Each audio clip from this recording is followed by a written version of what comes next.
Boa tarde, pessoal do curso do Meio Ambiente. Estamos aí para mais um bloco nesse ensino remoto de unidades de conservação e manejos de vida silvestre. O último bloco, só para relembrar, a gente viu sobre o histórico das unidades de conservação no Brasil, que culminou com a organização do sistema que estava bagunçado, que foi o Sistema Nacional de Unidade de Conservação. E esse Sistema Nacional de Unidade de Conservação estabeleceu que no Brasil existem 12 tipos de unidade de conservação em dois grandes grupos. As unidades de proteção integral, aquelas que não permitem o uso direto dos recursos e das espécies, permitindo apenas o uso indireto. Lembrando que o uso direto constitui caça, e coleta, consumo de recursos, dano aos recursos e destruição dos recursos. Todos esses são usos diretos. E esses não são permitidos nas unidades de conservação de proteção integral. E a gente também tem mais 7 outras categorias que se enquadram nas unidades de conservação de uso sustentável. Nessas é permitido o uso direto, desde que o uso direto desses recursos seja de maneira sustentável, ou seja, que esses recursos não se extinguam a longo prazo. Eles são usados de maneira consciente, respeitando a capacidade daquele ambiente de renovar esses recursos que estão sendo utilizados de maneira direta. Hoje, nas aulas, nesta aula, nós vamos ver os 5 tipos de unidades de proteção integral que existem. Esses 5 tipos se diferenciam principalmente pela finalidade, ou seja, para que elas servem.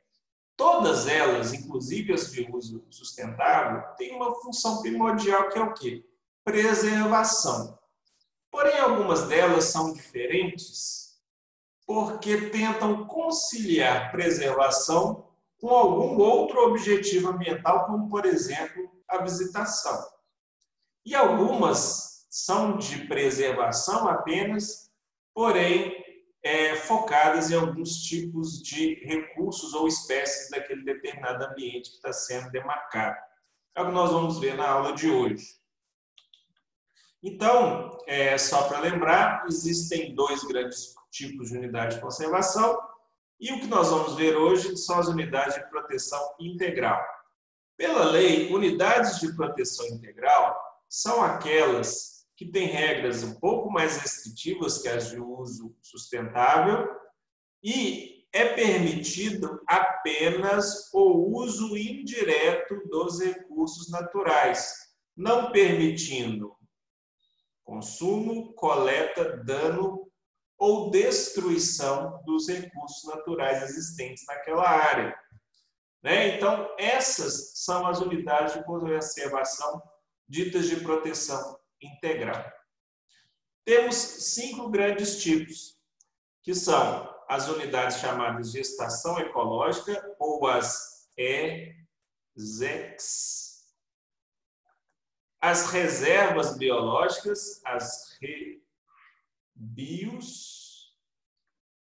os parques, os monumentos naturais, ou os MONAS, e os refúgios de vida silvestres, as RVS. Ok? Pessoal, aqui eu vou até colocar aqui os parques. Se for parque nacional, é PN e assim por diante. Se for parque estadual, é PE. Se for parque municipal, é PN. Ok? Agora nós vamos ver o que a legislação diz sobre esses 5 tipos e a gente vai conseguir identificar as diferenças na finalidade entre esses 5 tipos de unidade de conservação. Bora ver? A primeira que nós vamos ver, gente, é a estação ecológica. A estação ecológica tem como objetivo principal preservação, mas conciliada com a possibilidade de realização de pesquisas científicas. Então, todo o plano de manejo, ou seja, as ações que são permitidas e desenvolvidas são pensadas para preservar e também dar suporte aos pesquisadores estudarem aquele ambiente que está sendo preservado, estudarem as espécies que estão sendo preservadas ali. Esse é o objetivo das estações ecológicas. Então, toda a infraestrutura, todas as regras são direcionadas para conciliar pesquisa com preservação.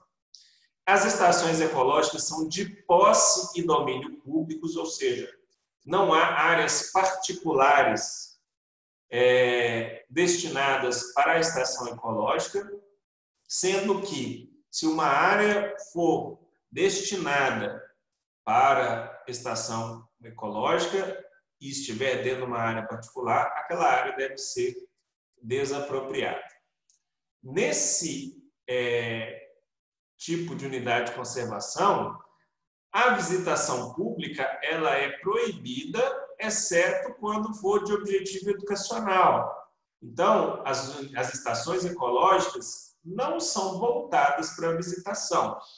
Elas podem ter visitação, mas para fins de educação ambiental, visitação de escolas para conhecer aquele ambiente ou a espécie que está sendo preservada ali, e visitações espontâneas, né? Um turista querer visitar, isso não é permitido. Mesmo sendo uma área destinada para pesquisas científicas, toda pesquisa proposta para aquela área precisa de quê? De uma autorização prévia do órgão responsável. Então, eu não posso, como biólogo, entrar dentro de uma estação ecológica e falar: eu sou um pesquisador, quero pesquisar aquela árvore que está ali dentro, vocês têm que me deixar entrar porque isso é uma estação ecológica. Não é assim. Você precisa de uma autorização do órgão responsável, no caso o ICMBio, que regulamenta esse tipo de ação, e aí com a devida autorização dada pelo ICMBio, através de um sistema eletrônico chamado SISBio, você pode entrar dentro dessa estação ecológica, desenvolver sua pesquisa, e nessa autorização que você tem, você explicou para que você está estudando, quais são os impactos que você pode gerar, o que você está fazendo para diminuir os impactos durante a execução de sua pesquisa. Tudo isso tem que ir para o formulário e, mediante o que você informou lá, o órgão ambiental, né, o ICMBio, vinculado ao Ministério do Meio Ambiente, vai me dizer: você pode fazer a sua pesquisa porque a gente visualizou que a sua pesquisa não gera coleta, nem dano, nem consumo, está dentro dos padrões que a gente espera de pesquisas científicas dentro das unidades de conservação do tipo estação ecológica. E aí você pode fazer pesquisa. Essas áreas são de proteção integral, né?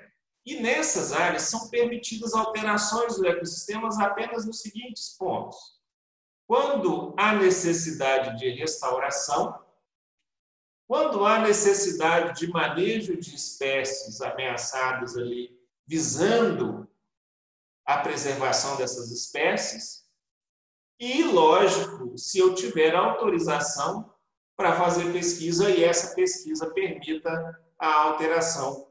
Lógico que isso não vai causar impactos de longo prazo, ok? Então, toda vez que a pesquisa científica gerar um impacto maior do que o seu benefício, acaba que ela vai ser negada. Então, as pesquisas não podem ferir o princípio da proteção integral. Gente, então, esse é o grande objetivo da estação ecológica: conciliar preservação com pesquisa científica. Aqui só mostrando aqui 3 exemplos, né, de estações ecológicas: a estação ecológica do Tripuí, ali na região de Ouro Preto, e aí na placa de entrada já está ali os objetivos dessa estação ecológica, que é 1, preservação, 2, realização de pesquisas, 3, atividades de educação ambiental. E olha lá, Lei Federal 9985, que lei é essa? É a lei do SNUC, nós estamos estudando agora. Próximo tipo de unidade de conservação que nós vamos estudar é a reserva biológica. A reserva biológica, gente, ela tem como objetivo principal a preservação integral da biota local, ou seja, dos organismos vivos, e dos atributos naturais, ou seja, o ambiente que vai fornecer todos os elementos necessários para a vida dessa biota de maneira in situ. E aí, a ideia aqui, já claramente definida na lei, sem interferência humana direta ou modificações ambientais, né? Lógico, até que excetuando ações de recuperação da área, caso seja necessário. Mas a ideia aqui é preservar livre da interferência humana, é diminuir o máximo de impacto humano dentro daquela área. Lógico que essa área geralmente é uma área extremamente fragilizada, né, pelos impactos do entorno, ou por natureza da área mesmo, é uma área extremamente frágil, ou seja, um ambiente que é facilmente impactado, degradado ou destruído. Então, se delimita essa área e veda o máximo de interferência humana. Aí você vai falar, não pode nem fazer pesquisa científica? Pode, mas é numa condição muito mais restrita do que na estação ecológica. Eu posso ter visitação? Posso. Ações de educação ambiental, né? Turista nem pensar. Porém, essas ações têm que ser mais controladas do que nas estações ecológicas. Então, o objetivo aqui, gente, das reservas biológicas é preservar ambientes frágeis e ameaçados. Preservar ao máximo, sem o quê? Sem ou com o mínimo de interferência humana, inclusive de atividades de pesquisa científica. Mínimo de pesquisa, mínimo de educação ambiental. A ideia aqui é preservar um ambiente fragilizado. Aqui eu coloquei um exemplo, aqui em Minas Gerais, no norte de Minas, na divisa com a Bahia, é a reserva da Mata do Passarinho, onde existem várias espécies endêmicas da região. Existem várias espécies de aves que só existem ali e vivem num ambiente extremamente frágil, na transição ali de Cerrado e Caatinga, e o seu entorno é muito impactado por atividades de mineração e atividades de produção rural. E aí o que acontece? Essa área foi delimitada para preservar o restinho dessa área de transição de Cerrado com Caatinga ali. Por quê? Porque existem espécies de aves que já foram estudadas e que só existem ali. E que se o ambiente for impactado por atividades humanas, rurais ou de atividades minerárias, o ambiente fica degradado e a tendência é que essas espécies não consigam sobreviver ali mais e vão se extinguir, porque não tem outro lugar onde a gente possa encontrar essas espécies. Então, esse é o objetivo da reserva. Então, a gente tem reservas biológicas onde eu tenho um ambiente extremamente frágil e ameaçado e que é necessário demais preservar aquela área livre de qualquer interferência humana. Vamos para o nosso terceiro tipo, que são os parques. Os parques, gente, são as unidades de conservação mais conhecidas pela população em geral. Por quê? Porque é um dos objetivos do parque o quê? Favorecer, facilitar, incentivar a visitação. Então, esses tipos de unidade de conservação, quer seja parque nacional, se for instituído pelo governo nacional, pelo governo federal, quer chamado parque estadual, se ele foi instituído pela esfera estadual, pelo governo estadual, ou existem até parques municipais, se eles forem criados pelas prefeituras locais. O objetivo aqui é lógico que é a preservação sempre, mas conciliado com o quê? Com a possibilidade de realização de pesquisas científicas e também atividades de recreação em contato com a natureza e turismo ecológico, ou seja, favorecer a visitação. Então, aqui, gente, o objetivo é fornecer condições para que haja preservação, mas permitindo pesquisa científica e visitação. Gustavo, por que é tão importante a visitação? Porque as pessoas precisam conhecer o ambiente, conhecer as espécies, para se apegar a elas e entender o quê? A necessidade da sua preservação, né? As pessoas têm que ter contato com a natureza para dar valor a ela e ter a consciência ecológica para tomar práticas mais sustentáveis. E essas unidades de conservação são criadas para isso, para trazer a sociedade mais perto da natureza.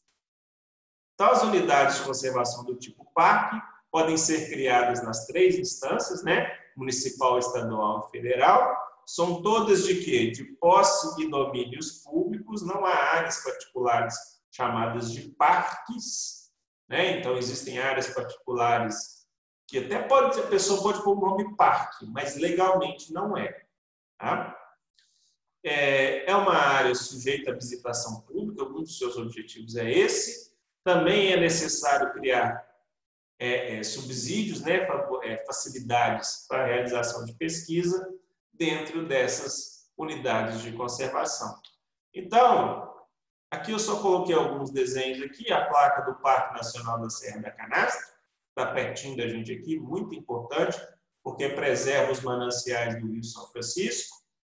Aqui a gente tem um exemplo do Parque Estadual do Rio Doce, que é um dos maiores refúgios de Mata Atlântica do estado de Minas Gerais, na região ali de Ipatinga, Valadares ali. Então, é uma das maiores áreas preservadas de Mata Atlântica no estado de Minas Gerais. E aqui só mostrando um parque municipal no município de Pouso Alegre, aqui em Minas Gerais, também criado por uma instância municipal. Então, só para vocês reforçarem, o objetivo do parque é preservação, conciliado com visitação e pesquisa científica. Então, esses parques, gente, o plano de manejo deles tem que ser muito bem feito, porque tem que delimitar áreas que não pode ter visitação, tem que delimitar as regras da pesquisa, né? Existem pesquisas científicas onde, se o visitante chega, ele estraga a pesquisa. Então, tem que ter áreas destinadas para tudo. Você tem que ter um plano de segurança para os visitantes, né? Tanto para os visitantes não sofrerem acidentes dentro dessa área, tanto quanto os visitantes não causarem danos, mesmo que não voluntários, para os recursos naturais presentes ali. Então, por exemplo, tem que ter regras sobre áreas para banho, regras para mirantes, regras para camping, regras para áreas de alimentação. Então, tudo visando o quê? Conciliar preservação, visitação e pesquisas científicas. Esse é o objetivo dos parques. Estamos acabando, vamos para o 4º item, que são os monumentos naturais, gente. O objetivo aqui é preservar, gente, sítios naturais raros, ou seja, áreas singulares, que não existem em lugar nenhum do mundo e que são muito frágeis, que se não tiver controle de acesso e um plano para que a visitação a essas áreas não cause dano, para a exploração do entorno dessa área não cause dano a esses recursos naturais raros e belos, vai acabar. Então, o objetivo do monumento natural é conciliar principalmente a preservação desse sítio, que é raro e geralmente é frágil, com a visitação. Por quê? Porque esses sítios geralmente são de beleza cênica, ou seja, são paisagens bonitas, são áreas de banho muito bonitas, cachoeiras, etc. E aí há um apelo de ecoturismo muito forte para essas áreas. E se o ecoturismo não for devidamente regulado, pode haver, de novo, de maneira involuntária, o dano a esse recurso natural, que é irreparável e é único no mundo. Então, os monumentos naturais são áreas para preservar elementos geológicos ou hídricos que são de rara beleza ou de rara importância, né? E então aqui a tendência é você conciliar isso com visitação. Então o monumento natural pode ser constituído de áreas particulares, tá?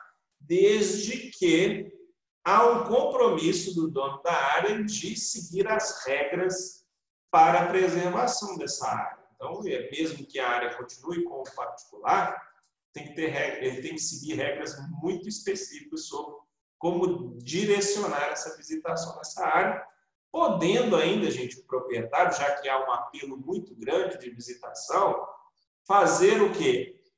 A administração da área com um plano de exploração comercial dessa área. Então, ele pode cobrar pela entrada nessas áreas, ele pode ter estabelecimentos comerciais, né? Venda de souvenirs, venda de equipamentos para mergulhos, como a área de mergulho, venda de alimentos, mas desde que tenha regras bem definidas, siga as regras do plano de manejo dessas áreas. Então, essas áreas geralmente são áreas particulares, onde o dono tem interesse ou terceiriza a exploração comercial para turismo, mas elas têm que ter regras muito específicas para que essa atividade de turismo não acabe estragando esse monumento natural. E isso acaba sendo muito bem feito. Por quê? Porque uma vez que o sítio é degradado, o apelo de turismo cai e o cara perde dinheiro com isso. Então, quando entra dinheiro no meio, as coisas ficam um pouco mais eficientes e os monumentos naturais tendem a ser mais preservados quando são delimitados comunidades de conservação. Aqui só mostrando, né, 2 monumentos naturais. Aqui, ó, o Monumento Natural da Pedra Grande, no estado de São Paulo. Né? Essas formações rochosas aí são de grande beleza cênica. Você pode ir lá tirar belas fotos, a paisagem é muito bonita. E aqui, mundialmente famosa, a Gruta do Lago Azul, em Mato Grosso do Sul, no município de Bonito. É bonito mesmo, eu já fui lá. É fantástico. Só que é o seguinte, se você pisar nessa água aí, todo esse azul, verde, que é um pouco do reflexo da luz que entra ali dentro, fica marrom. Por quê? Porque você vai revolver aquele sedimento ali por baixo daquela caverna e toda a beleza acaba ali. Então, você tem que ter o quê? Regras para a visitação para que aquilo seja preservado. Porque se você liberar, gente, o cara vai nadar ali dentro e vai tirar selfie lá dentro, vai virar uma bagunça. E aí a gente perde a oportunidade de ver um negócio tão bonito assim. Então, por exemplo, esse da Gruta do Lago Azul que eu conheço, o dono da propriedade terceirizou para uma empresa de turismo gerenciar esse processo. Então, quem entra na propriedade só dentro da van da empresa. Chegar com sua caminhonete, seu carrinho, posso ver a gruta? Não, senhor, só pode entrar a van da empresa que ele terceirizou o serviço. Você tem que ir lá no município, na cidade, comprar o ingresso, e aí no dia marcado do seu ingresso, a van te pega no seu hotel, te leva lá, mostra as regras, você visita, tem um cara lá que fica vigiando, você nem respirar lá perto direito, te põe dentro da van e te volta para dentro da cidade. Funciona? Funciona muito bem. Ganha todo mundo. Ganha a humanidade, porque o material é preservado, ganha a pessoa que está vendo, porque ela está vendo muito bem preservado, uma coisa de alta beleza, ganha o proprietário também, que vai ganhar um retorno por ceder a sua propriedade para outras pessoas apreciarem a beleza. Então, a história do monumento natural, gente, é o quê? É conciliar a preservação de sítios raros e belos e conciliar com a visitação. E, por fim, gente, são os refúgios de vida silvestre. E os refúgios de vida silvestre se confundem um pouco. Os alunos sempre confundem refúgio de vida silvestre e reserva biológica. Aqui, gente, o objetivo é proteger ambientes que geram condições para a existência, né, para a vida, ou para a reprodução de espécies ameaçadas. Então, a ideia aqui é criar ambientes para preservar grupos específicos, ou comunidades de organismos, né? Por exemplo, as aves migratórias na região do Pantanal, Pantanal, por exemplo. Então, aqui não é o ambiente como um todo que é o foco. Aqui a gente foca nas espécies que vivem ali, que a gente tem que fornecer condições para aquelas espécies. Inclusive, no refúgio de vida silvestre, é permitido que essas áreas sejam áreas particulares e ainda assim utilizáveis. Porém, as regras de uso dessa área particular não pode atrapalhar o ecossistema das espécies ou da comunidade de espécies que nós estamos tentando preservar ali. Então, existem vários refúgios de vida silvestre, por exemplo, no Pantanal, que está visando aquela região ali onde é o local onde as aves migratórias colocam seus ovos. Então, dá para conciliar um pouco, por exemplo, de pecuária ali naquela região? Dá, desde que os animais e o contato com o humano não aconteça naquela área específica, ali na beira do rio, onde as aves colocam seus ovos. Então, aí a ideia é conciliar o uso da terra, né, com a preservação de condições específicas para espécies que eu estou querendo preservar sobreviver. Então, aqui, gente, aqui só o refúgio de vida silvestre Mata dos Muriquis. Então, por exemplo, aqui nesse refúgio, é necessário estabelecer regras para quê? Para que todas as condições para a vida dos muriquis ali, que são esses primatas grandes, consigam sobreviver. Se eu tenho outras atividades que não vão impactar na vida dos muriquis, eu posso fazer, né? Inclusive visitação. Aqui é uma outra área, né, que são as libélulas da Serra de São José, no município de Tiradentes, onde se identificaram várias espécies de libélulas que são endêmicas da região, ameaçadas de extinção, só que elas precisam daquele ambiente ali lacustre, né, um ambiente de água, para sobreviver e não de outras áreas. Então, as outras áreas podem ser exploradas, desde que garantam a sobrevivência das espécies que estão querendo ser, que é o objetivo da preservação ali. Então, o refúgio de vida silvestre não é a preservação do ambiente como um todo. É a preservação das espécies e comunidades ameaçadas, apenas tentando garantir as condições de vida para essas espécies. Diferente das reservas biológicas, onde eu não quero nada de ninguém lá dentro. Ou seja, fechou porque o ambiente é extremamente frágil. Então, não quero nem pesquisa aqui dentro. Entenderam, gente? Então, lembrando, nós temos o quê? As estações ecológicas, que visam o quê? Preservação conciliada com pesquisa científica. Nós temos as reservas biológicas, onde o objetivo é o mínimo de influência humana ali. Nós temos os parques, que tem 3 objetivos principais: preservação, visitação e pesquisa. Nós temos os monumentos naturais, que visam conciliar preservação e visitação de ambientes raros e de grande beleza cênica, por isso tem um apelo de visitação. E, por fim, o refúgio de vida silvestre, no qual a gente tenta criar ambientes para a preservação de comunidades ou espécies específicas, permitindo ainda que essas áreas sejam exploradas e ainda sejam áreas particulares. Ok? Então, essa é a nossa aula desse bloco. Vocês vão receber também uma lista de exercícios de fixação e na semana que vem eu vou postar para vocês a atividade avaliativa que vai valer nota. Bom? Abraço, encontro vocês no próximo encontro, onde vamos falar sobre unidades de conservação de uso sustentável. Até lá, gente. Um abraço.